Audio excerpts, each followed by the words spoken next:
your breaking news and weather authority. This is 13 WHAM News This Morning on Rochester CW.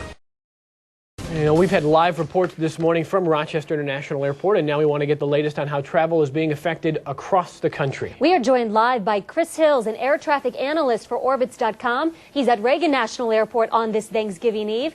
Good morning, Chris. Good morning. Thanks for joining us this morning. What are you witnessing across the country when it comes to delays right now?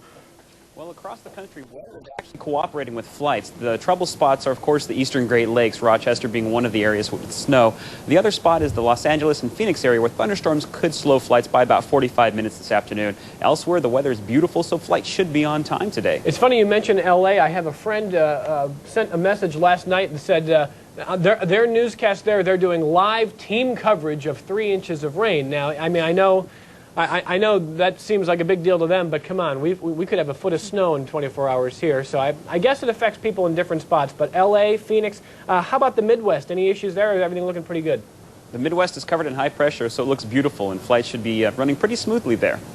Overall, though, fewer travelers this year than last year, right? Do we have numbers on that? Well, according to AAA, there will be about 41 million people traveling beyond 50 miles this year, whereas last year they had about 41.6 million. So, yeah, travel is down to this year. And, Chris, I jumped on Orbitz.com this morning just to kind of do a little experimenting, because we've been hearing that fuel surcharges are either going away or going down because gas prices are going down, but we don't know if they're taking effect yet. So I kind of looked up some last-minute flights from Rochester to New York City, Miami, Dallas, San Francisco, and they all seem lower than I would have guessed, but maybe that's just me. Are we seeing prices go down already, or is that something that's still not taking effect yet with fuel? Well, you're right about that. Prices are going down. There are great deals to be had out there, so you can check on Orbitz, and you can check our deals tab for the latest.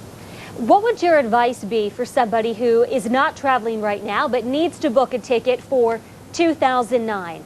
Should they wait a little bit and see what happens, or should they book now? For example, we were talking earlier, I have to fly in January. I already booked my flight. Now I'm wondering, do I regret that move? What do you say? Well, it never hurts to book early. Flights can always go up and they can always go down. Orbitz, we actually have price assurance, so if you book early and somebody else books the same flight and it's cheaper, we send you a check. So always book your flights early. That's the best thing to do. You do? You send a check? That's right. That's we actually send a check. To me. I think he's making this up, Holly.